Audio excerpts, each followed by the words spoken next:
Good afternoon or good morning, depending on where you call from. My name is Vincent Garnier. I'm the Director General of the FTTH Council, and I have the pleasure to host today's webinar sponsored by our member IQGeo. And this session is titled Creating a Fiber Network Workflow Strategy. So without further ado, I'll introduce you some generality about the session. And if you could move please to the next slide, maybe a few words about our organization for those who are not familiar with the council. We're a industry association, non-for-profit, founded 20 years ago. Our objective is to promote full fiber network rollout and adoption throughout Europe. Our membership is composed of vendor, operator, and investor. And with that membership base, we are developing content. We are having advocacy activity towards policymakers, mostly the European Union. And we are offering a platform for networking and exchange of best practices and cooperation between all stakeholders of the fiber world. And this webinar is a good example of what we do to contribute to educating our industry. So if we move to the next slide, we'll see that this session is part of a series of webinars, approximately once a month, where we provide insight from our members with a variety of angle in terms of technology and solution for FTTH deployment. So a few housekeeping items which are presented on the following slide. Just to let you know that the webinar is recorded. It will be made available, the replay will be made available on our website, so you can access directly. And if you have shared your consent as part of the registration process, you'll be notified of future activity of the FTTH Council. It's not possible to ask live questions during the webinar, but nevertheless, you can type your question in the question box, which can be accessed via the control panel on this platform. And we have reserved a few minutes at the end of the webinar to address any of these questions. And if we cannot take all of them, we will forward them to the presenter and to IQGeo, and I'm sure they will follow up with you to address any of your questions.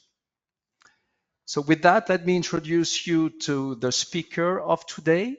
Alex Bonafont is Customer Success Manager at IQGeo. You can see him live on the screen today, right now. And he will be joined in a few minutes by David Roberts-Locke, who is Senior Data Architect at Connect Fibre, also based in the UK.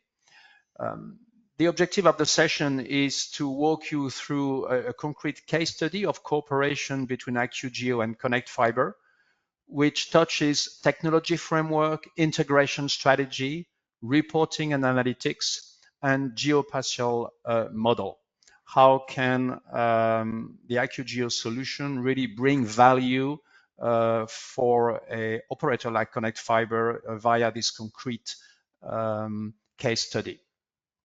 So I think I move to the next slide and invite Alex, I think if I remember the flow, to make a short intro and bring you through the next step of this session. The floor is yours, Alex. Thanks very much, Vincent. And hi, everyone. Good morning or afternoon, just like Vincent said, wherever you're joining from. So I'm Alex Bonafont. I'm the UK Customer Success Manager here at IQGeo, and I'm based out of our headquarters in Cambridge. I've been with the company now for about a year and a half, and I've worked very closely with many of our customers, not just in the UK, but across the region as well, on their journeys. And Connect Fibre is a great example. And so I'm looking forward to hearing from David shortly about their vision at Connect Fibre and how IQGeo can play a core role in that. So a little bit about IQGeo before I hand over. So we're a supplier of specialist geospatial software to telecoms and utilities companies. So we're not a generic GIS offering, rather targeted with an integrated solution that caters to the full network management lifecycle.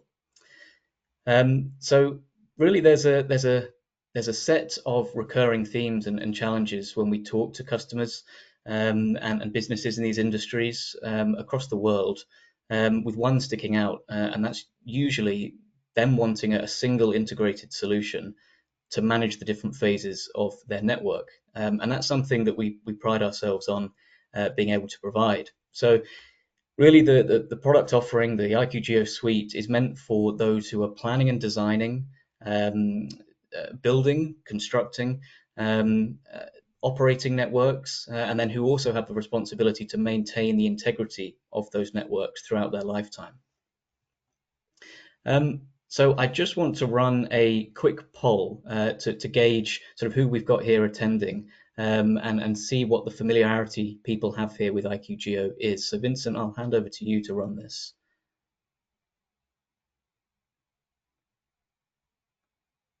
Absolutely. So if you just bear with me 1 second, I need to launch the first poll, and you should see that appearing on your screen. And I guess you need no introduction. Everybody is voting. So are you a customer? Are you not a customer but aware of IQGeo? Are you a partner of that company? Did you ever heard of IQGeo? I can see that we already have close to 60% of the attendees having casted their vote. I give you another 10 seconds and then I'll show the results. I think we're close to sort of stability in the percentage. So let me share the result as we are, and maybe I don't know if you can see them, Alex, but I can, yeah. 10% are customer and majority are not a customer, which I guess is a good news for you. But any comment? Yeah, I mean, first of all, great to see that over 20% of people attending here are either a customer or a partner. So thanks very much for attending this. I did suspect we'd have the larger percentage being that second option there, not a customer but aware of IQGeo. So again, good to see people who have got some familiarity with what we do, and equally people who have never heard of IQGeo either. Over a quarter of people in the audience. So no pressure on me to sell IQGeo as a good one. So yeah, that actually transitions quite well into the next slide, and that's really, I just wanted to showcase some of our selected telecom customers, and as you might notice by some of the logos here, especially the Japanese one in the bottom row, we are a global company. We've now got significant investment from KKR, whose recent acquisition of IQGeo has really propelled us even further into the global spotlight. And so we operate directly out of offices around the world. We've got our headquarters in Cambridge, as I mentioned, our engineering headquarters in Denver, North America, Ghent in Belgium, Tokyo as well, with presence in other countries also. And just to have a look at some of the logos we've got up on the screen. So AT&T and Brightspeed on that top row, two of our largest customers globally, who have really done some fantastic things with IQGeo and are seeing incredible ROI, on their investment into our software. Not to forget the UK, of course. That's where I am based. That's where Connect Fibre are based. Also, there's a really large alternative network presence, which is known as the AltNet community here. We've got about 150, I think, maybe even just over, operating throughout the UK, in small pockets, in perhaps the north of England or down in the south, in the rural, hard to reach areas, but also companies who are dotted throughout the company with presence throughout. Boldin, Go Fibre up there, and of course Connect Fibre. So just to spend a little bit of time on this idea of the integrated network, and this suite of products that we offer tied into sort of one package. So starting with design, design and planning, that should really say. High-level design is obviously a starting point or area qualification before you've even contemplated doing some design work.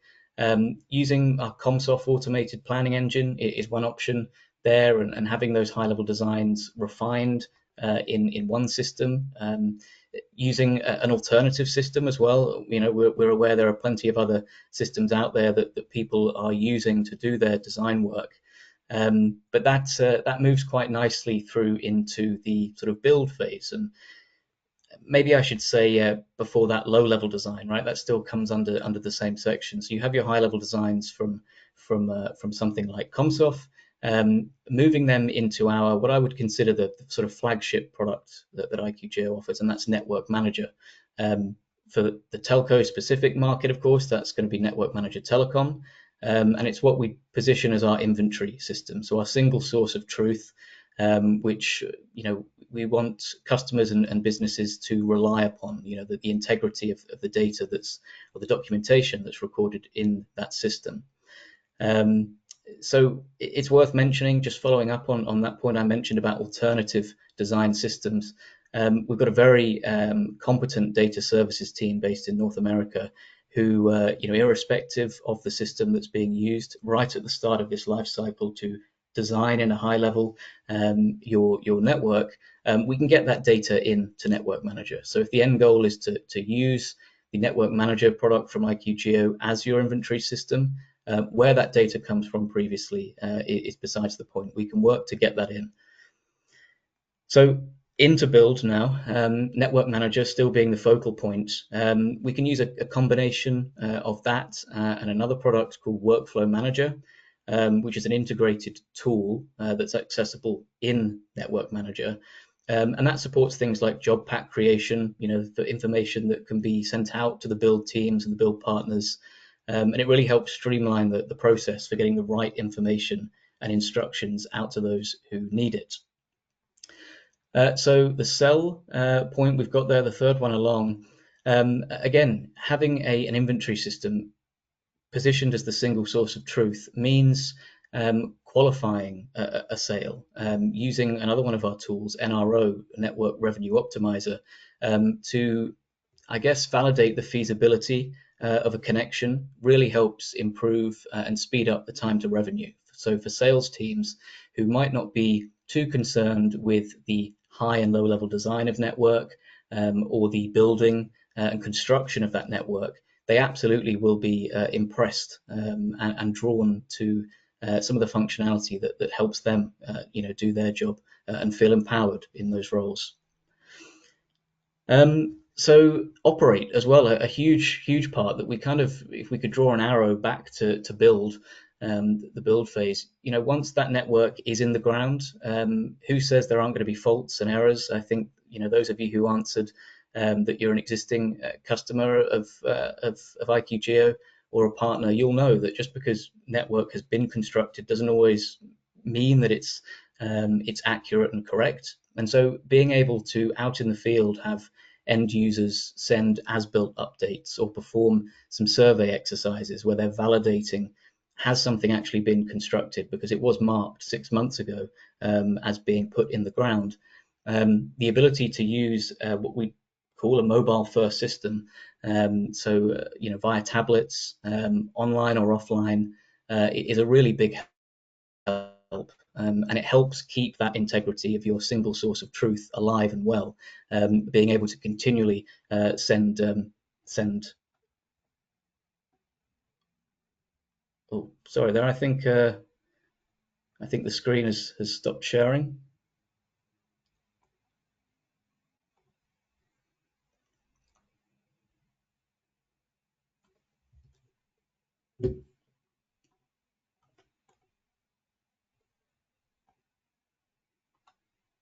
There we are. That's it. We can see them. There we go. So yes, it really helps draw that life cycle, not only across all 4 points here, but specifically between build and operate, as those are, undoubtedly the two most crucial phases of the life cycle.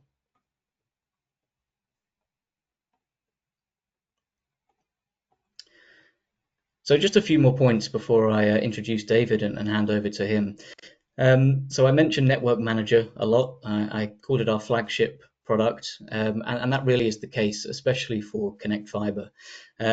So we've got a few points here. Model anything. It's the idea of, while we do have an out-of-the-box data model, it's wildly configurable, and we appreciate that irrespective of where you are perhaps region based, you will have different network assets to model. Your network architecture may be different from another customer, from a competitor, of course. And so us having the supportability to model those network features and have them connected is obviously a very important thing to cover and a requirement of all customers that we interface with. So use anywhere. I mentioned mobile first. The couple of screenshots you can see on the right-hand side there are obviously the view on a tablet device. That's the same interface you would see in the back office, albeit a little bit smaller in resolution. But we really, stress this idea of an integrated solution, but something that is accessible and familiar to all in the business, irrespective of your job role. So being able to have that system, of course, work offline as well, being able to still make changes that can later then be synced to the single source of truth, to the back end, is a big one, and something that, again, we pride ourselves on being able to offer a solution like that. Integrate everything. We appreciate still that just because IQGeo might fill a certain role in a customer's wider systems architecture, there are plenty of other components, that keep the business running. And so being able to feed data from external systems into IQGeo, being able to make use of that data, and in the reverse, being able to take data out of IQGeo and have it accessible in other systems, is of course a big deal. So we have a very rich suite of APIs that David might touch on as well, or at least his plans to make use of some of those in the future. And innovate constantly. We do find ourselves really innovating Network Manager specifically a huge amount. So we have a product management team internally known as the PMG, whose main purpose, I hope they'll be okay with me saying that, is to drive the innovation behind our products and offerings. And so there's quarterly roadmap releases, often with fairly significant feature updates and upgrades and additions. But we also rely a lot on our customers. What feedback are we getting from them? What would they like to see in future releases? Where are their pain points? Is there another problem within their business that we can help solve? And so that really drives the innovation behind IQGeo and its products. So without further ado, I'd like to hand over to David, but just a quick note. Our relationship, IQGeo and Connect Fibre, has been going on for, I think, close to 3 years, perhaps now, maybe even longer. So that exceeds the length of my time so far here at IQGeo. But David's been a real champion of our software, and sort of, I think, a crucial part to play at Connect Fibre with getting Network Manager and some of our other tools in a good position. So over to you, David, to introduce yourself and present to us. Hello, folks. I'll start by being very sycophant and show who I am, so those who don't know me can discover who I am and what I do. As being introduced, and thank you, Alex, for that wonderful introduction. It is appreciated. I am the senior data architect currently at Connect Fibre. Connect Fibre is a altnet, as Alex alluded to earlier.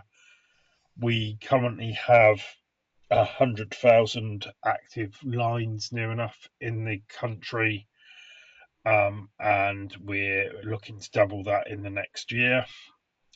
We are quite small compared to some of our competitors at the moment, but we are quite new to the market. So the 3 years we've been working with IQGeo is not far off of the age of the company itself. So we've had a massive growth and a massive spurt of putting connecting properties, and that's across the whole of England at the moment. So we work both in the north and the south of the country. I myself, as I said, I'm the project owner of the IQGeo system in the company. I will say that from here on out, I will class Network Manager, as Alex calls it, IQGeo Network Manager, as their PNI or the PNI system, because although it's the digital twin of a physical network inventory, I find PNI is a great way of explaining it, especially when I come from a GIS background. So, I like 3-word acronyms. Before coming to Connect Fibre, some of my telco background, I ran a company called Geomatic UK. Geomatic is a Norwegian company. It owns one of the other competitor PNI systems, KeyPro, and we were trying to enter the UK market in Geomatic UK, both with KeyPro and to support selling a high-level design tool, the PNI system and orchestration system, much of which orchestration IQGeo don't do, but the actual high level and that you can now get from one stop with IQGeo, obviously. I've also worked for FreeGIS, which is another one of IQGeo's competitors, another PNI system. Before that, I was high-level design geomatics lead at a company called GigaClear, which is one of the UK's bigger altnets, who worked on a principle of doing rural broadband. And when I was there, it was direct buried fibre to premise rural broadband. So very different from the world we live in the UK at the moment, where a lot of it is designed upon ducts from Openreach or British Telecom, which now let out those ducts. But at the time, it was early days altnets in this country. Outside of that, I have a background in geospatial from well, archaeology is where I started, but I've worked mainly in civil engineering and landscape design companies through my career, and that brings me a unique perspective in some ways to the telco issue and to the PNI solutions and what you're about to see as to our solution for our workflow within Connect Fibre. So to begin with, I'd just like to start with another poll. This poll is just to find out if your company uses a PNI system. As I said, PNI, network inventory, however you want to call it. If you wouldn't mind. Yeah, I'm just launching the poll. I guess it appears and voting begins. So what do you think the result will be? What's your guess on that? I'm going to guess about 50-50, which is what it's looking like it's about, to be quite honest. Yeah, well, I didn't realize you could look at how people were starting to vote, so this is really not fair. Yeah, I think we have nearly 60% having voted. So in the interest of time, let me share the result as they stand right now and get your comment. Yeah, so it looks like about 50% of you, or 40% say they do have a PNI, 40% say they don't, and 20% of you are not sure. Well, we already know some of you are partners of IQGeo, so you probably won't have a PNI because it's not relevant. We should have put that in the poll. But I'm not surprised that it's a mix. A lot of places still stay with Excel tables and using GIS, whether it be ARC or Quantum. But as you'll see, PNI is quite important, whether it be IQGeo or another one. I will just go through our workflow and we'll discuss how that works and how we see the PNI being so important. So what we're covering today, very quickly, we've got 30 minutes or about 20 minutes. I'm going to quickly go over our infrastructure, which is to give a very brief overview of the systems we use. Then I'm going to go through the workflows that Alex alluded to just now, the area selection, the high level design, detailed design and in-house reporting, then the contractors and IQGeo Anywhere, which is the IQGeo app, as built, and then the things that we're trying to develop both in-house and with IQGeo. So just to give you an idea, that's what we're going to cover. And to begin with, we'll look at that as I've put it into a workflow. So area selection is obviously in business planning. We do high-level design in the high-level design area. Then detailed design is classed as low-level design. Contractors and IQGeo Anywhere is inside build. And then operations is where we have the as-built and how we manage the as-built. So as you can see, most companies who are building or trying to put fibre into the ground are probably going to have a workflow very similar to that. How they do that depends on their systems and their way. But for us, we have massive amounts of different systems floating around. We have our own Azure cloud, which is where we sit our IQGeo, our GeoServer, and our Postgres databases inside. But we also have access to, and they are in the cloud as well, so they could have been there, packet front information for orchestration for operations, FME server for data transformations, and Exfo for checking and keeping an idea on our live assets in the ground as to whether they are still working and whether the fiber's losing attention, etc. We also then have a load of third-party applications we use. So for our CRM machine system is HubSpot. Our installs team use a little application called Aravi at the moment. We use Deepomatic, who are a business partner of IQGeo. We currently use them with Monday more than IQGeo, but they're there to do AI analysis of photos that are taken in the field. So what we get is we get the build teams to take photos as they splice cabinets, and the Deepomatic system allows us to check that the splicing is correct whilst they're still out in the field, which gives us a huge power to tell them, no, you need to change this now whilst they're there, rather than having to go back, audit, and find out where they've changed things and not done to the spec that we've required.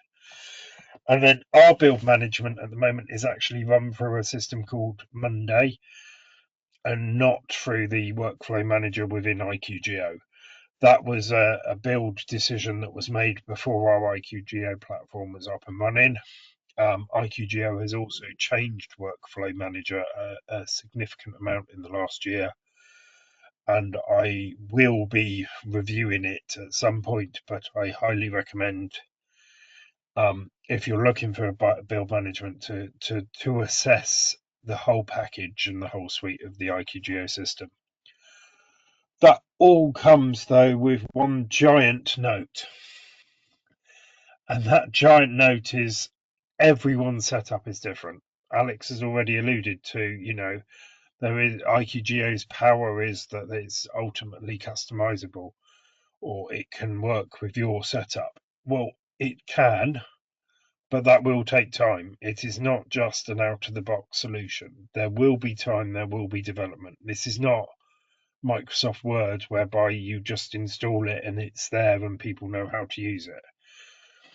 The GUI, the application, is very intuitive, but to get it to a point that you've got exactly what you need, you will have to work with IQGeo to develop, or work with whichever PNI you select and work with. They take time, but they are worth it.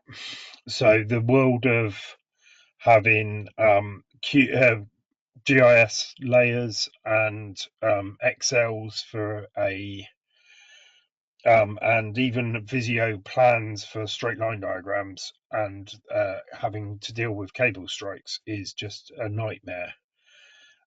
It also does not help with asset inventory. It does not help with understanding what you own and how you own it.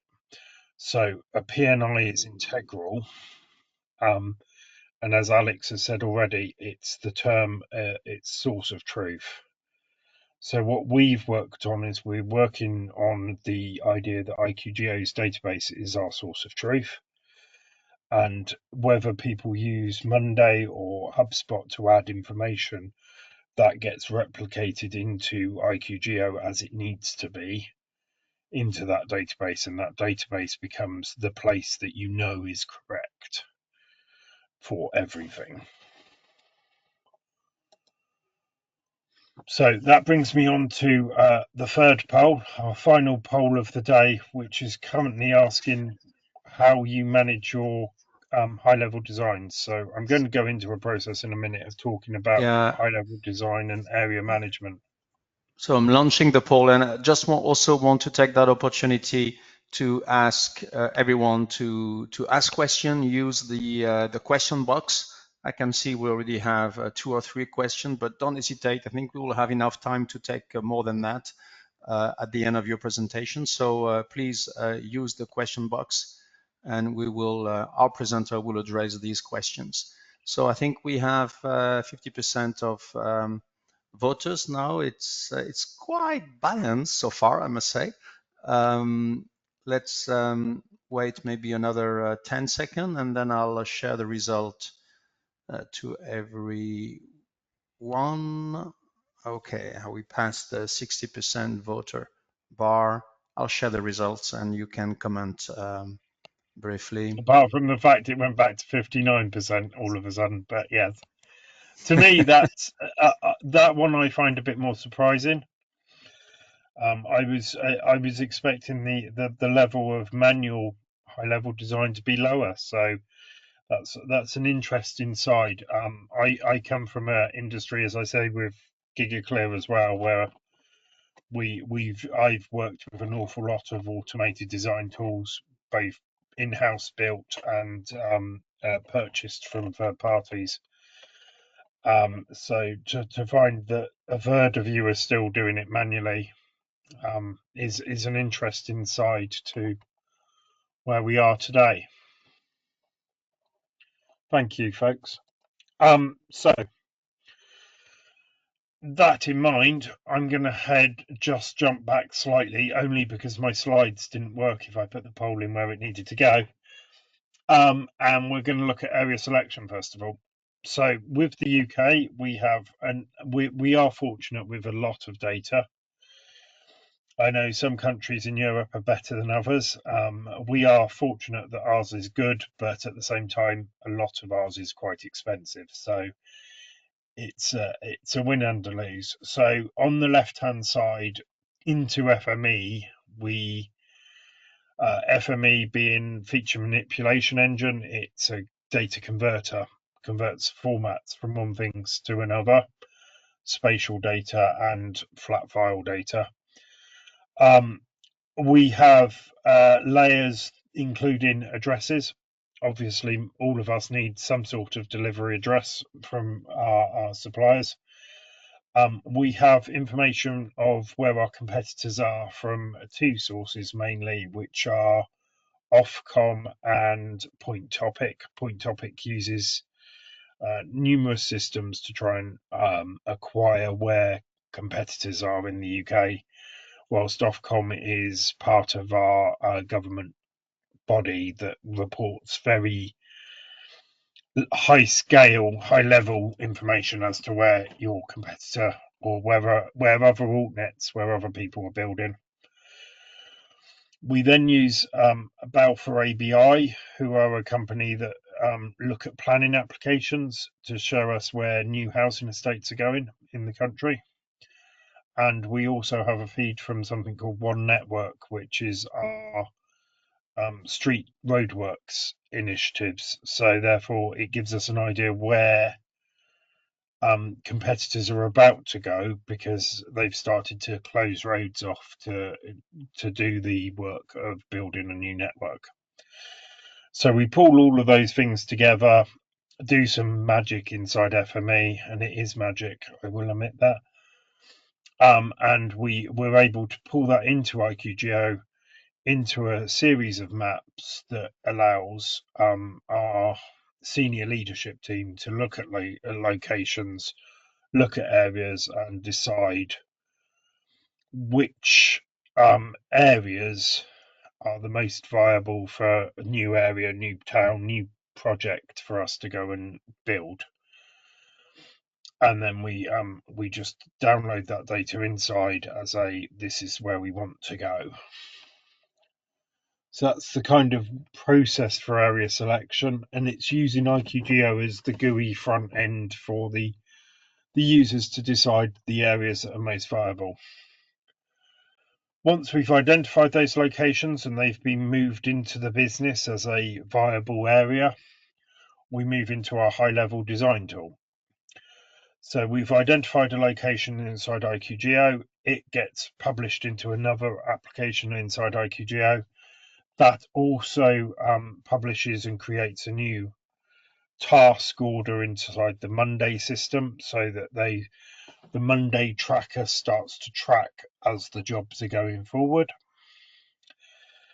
We then use that prompt that those two things have been created, and we've got the IDs that link them, etc.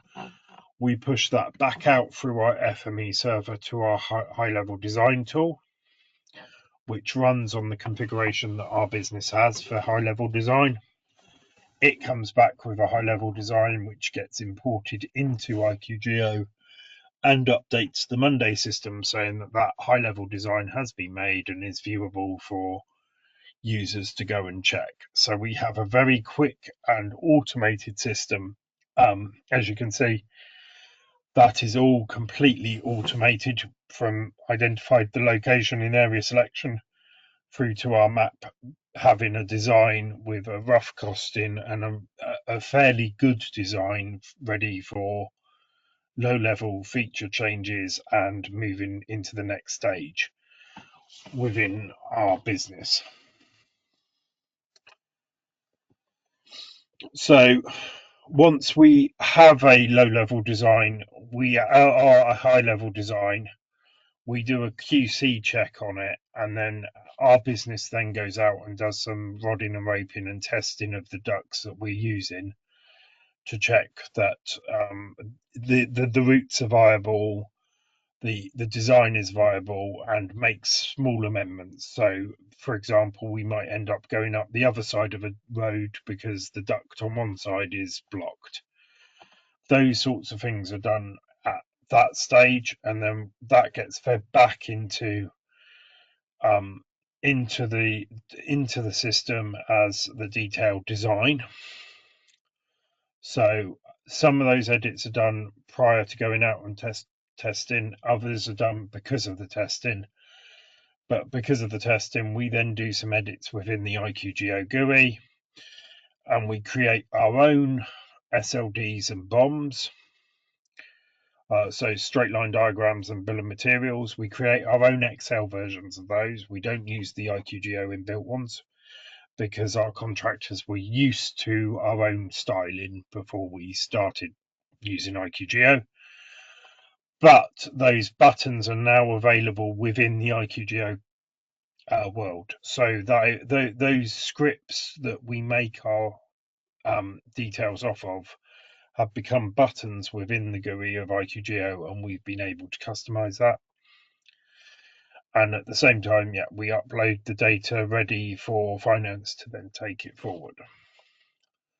So that then means that we have a build pack ready to go out into the field, and our finance team know what the charge is going to be from a contractor to do that. That then goes from the low-level design out to our contractors. So all the time, both IQGeo and Monday have been checking the progress as things change. Either in Monday, the user adds a status change saying I've finished doing the edits in IQGeo. That can be done either in IQGeo or that can be done in Monday, but it swaps the data across both ways using API links. So we always have just one status live telling us where that area, where that project is within our systems. And we can filter those both spatially or within the Monday system to see how many jobs we've got in what situations. We then come to sending this out for build. So any build edits are done through IQGeo Anywhere. So rather than just using the IQGeo app, or the website linked live to our system, we extract the build areas in extracts tables within IQGeo, which allows the user out in the field to log in and use the app to download that data, that extract. This means they can work offline, and whenever they get time or signal, that will get updated back to the internal system. We've not fully built, but we've started to build systems that then allow that approval of everything that they've edited to be done within IQGeo. So theoretically, the contractor could be out on site, do the edits, go to a coffee shop at lunchtime, and at lunchtime those things get uploaded, and before they finish their lunch and their coffee, we could have approved what they are saying they need to do, so they go and do it, and then by the end of the day we've approved their work's been approved and checked with Deepomatic, and the invoice can be raised and we will pay straight away. So the contractors love it because it speeds up the whole issue of being paid. And for us, we love it because we know what's live a lot quicker. And it means that it removes doing the as-built records from PDF markups or even paper markups that we all in the industry love, that have been there for years. And that gives us our record of as-built. Moving on from there, once we have our as-built, we then go into operations. So the operations side, we use Packetfront for orchestration out to our CRM system. We sell on a Connect Fibre ISP, but we are also becoming a wholesaler for other people. So we use Packetfront to help us orchestrate that and manage that. All of that data is live and comes through from triggers from the IQGeo database of the as-built. We then have our installs team using the IQGeo system to see what the information is, where the build is, where the lines are. We provide data out into Exfo for the routing, the splicing, so that Exfo knows exactly the routes of each connection so that it can query them. We're starting to build systems that bring that Exfo data back into IQGeo so that we can see straight away where areas are getting degraded or where suddenly there's a signal drop because there's a cable strike. And because you use Exfo on every drop point, supposedly we will be able to work out where the likely cable strike has been by how many drop points have suddenly dropped off the network. So this helps repairs quicker.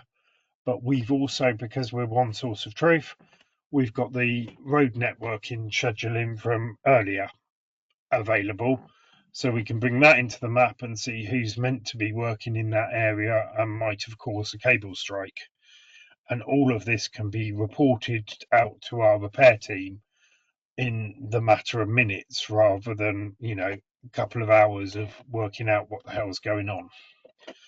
And finally, we're starting to use BI systems, Power BI at the moment in this company, to report stuff out live to the business, to the senior leadership teams, so that we can start to do whatever live reporting straight off the data, and they don't have to interact with a planning GUI to understand what's going on. They can interact with spreadsheets, dashboards that are more comfortable to what they actually need to know in the business.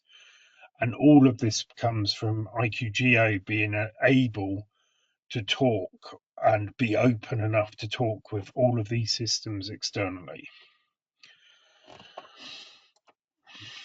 So that's kind of where we are. The next stage is the future developments. We want to make a lot more self-serve tools so that the design teams and the teams can serve themselves. We've got some BI integrations to be done. As I say there, it's Power BI or Tableau. That's discussion still being had. We're moving to a full cloud infrastructure of IQGeo as their latest versions are.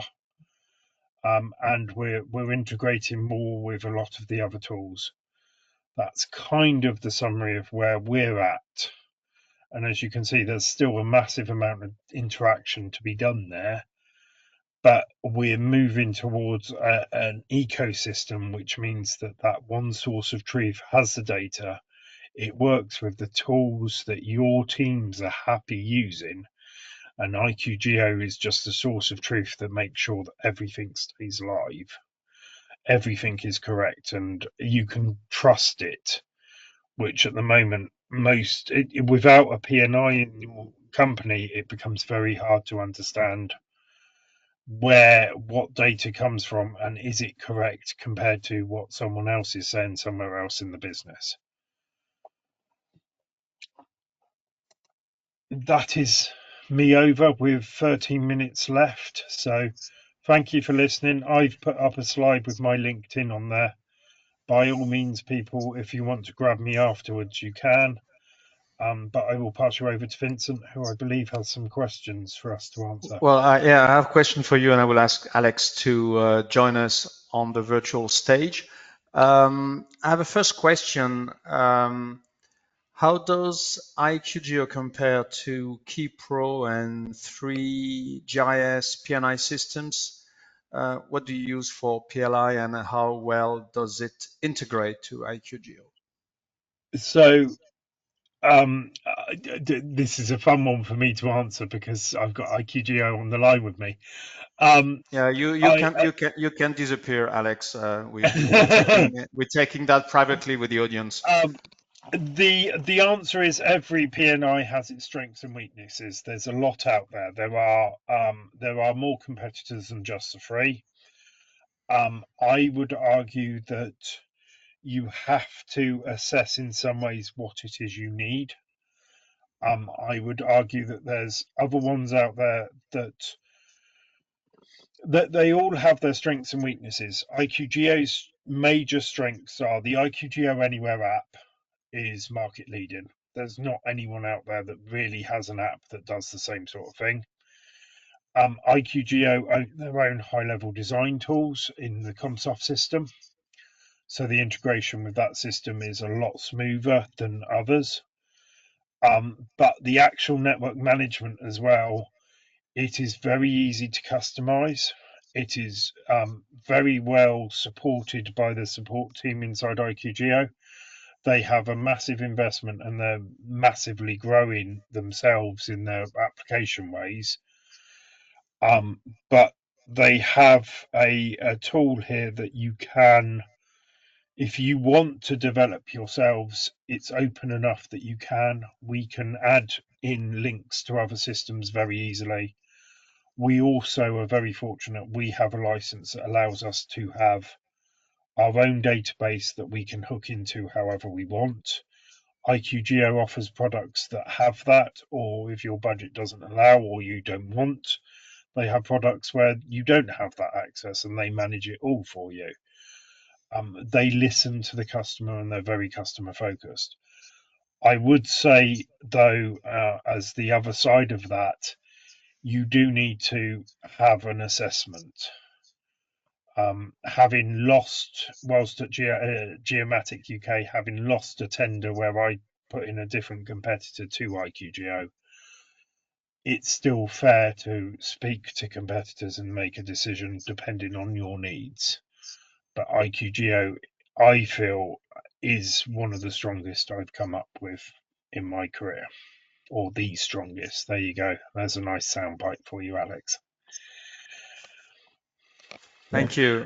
Do you want to challenge that, Alex, or shall I move to the next question? No, I won't challenge David's last comment there. But no, just to add to that. So thanks, David. It is insightful, and you can't match it. Someone who's got experience using those competitor solutions, and now IQGeo. The main feedback we get, and sort of touching on David's comment about our Anywhere app, is the adoption process, and having your end users, whether they are within the customer company, or design or build partners, it's the intuitiveness of having this mobile first solution. So actually picking it up once the hard work's been done, configuring that system to tailor it to the needs of each and every customer, actually picking that up and making use of it, I think it is what sets us apart. And so the feedback we get globally, once customers move from sort of the project phase into production, and start rolling it out to their different user groups across the business, is always positive. So I think that definitely puts us up there. Okay. I have a practical question concerning how the data basis behind the IQGeo setup and the entire structure, where is it stored, and how is it managed? Sure. Yeah. So it's as David mentioned previously, it's a Postgres database. Where that is, as we're moving now to sort of a cloud infrastructure, so using things like containerization, to tie the products together, that can be sat really anywhere. I mean, we still have plenty of customers who have on-premise bare metal deployments.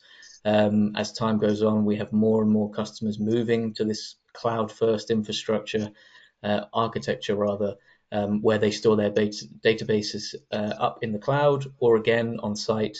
And yeah, that sits behind the overarching IQGeo product suite. Yeah, Okay. and added to that, as I said, license-wise, you can have that you host it, Yeah. or IQGeo hosts it. So if you want there's a lower level license that means that IQGeo does the hosting of these things, or you can have it yourselves, which costs a bit more and obviously has overheads of you having to put it somewhere and keep a server going. It depends on how you want to use it. Okay. And another question, how do you manage permits? Is it integrated somewhat in the toolbox? So, as in workflow permits for ourselves, at the moment it isn't. It's integrated into our Monday systems. It will be moved across into the IQGeo environment at some point. In the UK, we do have some things that we do manage already through IQGeo, which are known as NOIs, Notice of Intents. So, because we use the BT OpenReach system, and I won't go into much details on it apart from saying that the ducts are rentable. You have to give a notice to BT before you go out and test whether they're freely available, whether the ducts are clear, whether the poles are clear, and all of that. So you have to select their features and tell them these features we're going to go out and look at. That is all done through or part of it is done through an FME script, but there is parts of that are also done through a tool that IQGeo has built with one of their partners, which is their BT PIA tool, because the UK side, we've got something very specialized there. But moving that into a tool that would report highway permits, etc., would actually not be the most massive jump, and I'm sure their consultancy side would be more than happy to chat to you on your need for that one. Sure. Okay. I just want to jump to another question. Make sure we cover as many because there are quite a few. How does IQGeo automate network planning and design? Yeah, good question. So that's as far as IQGeo are concerned, we acquired a business called Comsoft. I think about two and a bit years ago now. And Comsoft, if you're not familiar, a sort of an industry leader in high level automation for design. So at the moment, that's a standalone product. That the exports of which can be imported directly into Network Manager. But what that does essentially is take X number of data sets for different asset types, um, takes into consideration you as a specific customer, your design rules, perhaps regulations, limitations that you have to adhere to and be aware of. And it will then build you a high level design based on that rule set and the data you provide it. That data then, as we mentioned, can either be refined in this standalone product in Comsoft, or what we would see and expect most customers to be doing is to take that high level design once they have a reasonable level of confidence in its accuracy, move it into IQGeo and then refine it further. And that transition from a high level design into a low level design is therefore far more streamlined. Okay.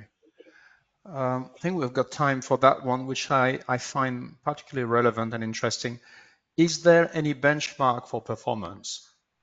And it follows with like for this much length of network, these many assets, these many users, how much is the response time to do any generic action? But high level question is how do you assess the performance of the network or the performance of you on working with the network, with the system, with the Yeah, great question. So to think back to one of the slides I presented earlier on with some of those customer logos, AT&T and Brightspeed, as I mentioned, some of our biggest customers globally who have millions, tens of millions, I couldn't put a number on it, number of assets documented in Network Manager. The way all of that data is then sort of divided up is done through layering, which is nothing new to GIS style systems. And so with consideration of zooming in on the map view to different layers, only a certain number or type at your discretion of those features will appear. And so performance of the Network Manager application is good. Obviously, it relies a little bit on the infrastructure that's supporting it. So one of the reasons, one of the sort of the pros against IQGeo hosting the solution for you is that we can funnel enough resources in the back end to support any degree of feature numbers. So performance should never be an issue on that front. If, of course, it's something that you are hosting and in control of that overarching infrastructure that's supporting the performance of IQGeo, then of course we would look to have conversations, engage in discussions with you about how we can recommend the appropriate resourcing that's going to be needed to make sure you never hit any bandwidth or performance issues. I would add to that just technically. You noticed on my slides that we had GeoServer in our environment. IQGeo has a very unique way of working with GeoServer. That although you get the attribute data by clicking on the thing and it goes straight to the database, there are ways of setting up different layers if they're performing slowly, so they actually work and draw through GeoServer, which of course increases performance for those slow layers at different scales. So there are ways and means with IQGeo of doing some very clever stuff with GeoServer being industry standard on streaming spatial data like that. okay. That's a good point, David. And sorry guys, we're getting to the very end, and I want to make sure everybody can carry on with their day. Nowadays, we need to free everyone at the top of the hour. I would like to thank Alex and David for the very insightful contribution. We have not been able to take all questions, so they will be forwarded to our speakers, and I have no doubt that Alex and David will follow up. If you want to get in contact with with any of them, you can also contact us at the FTTH Council. We will forward your request. And the replay will be made available very rapidly after this session, so you can forward that link to whoever has not been able to attend. Thank you so much to everyone on the call today. I wish you a very good day. I look forward to seeing you on another session of the webinar series of the FTTH Council Europe. Thank you very much. Have a great rest of your day. Thank you very much, everyone.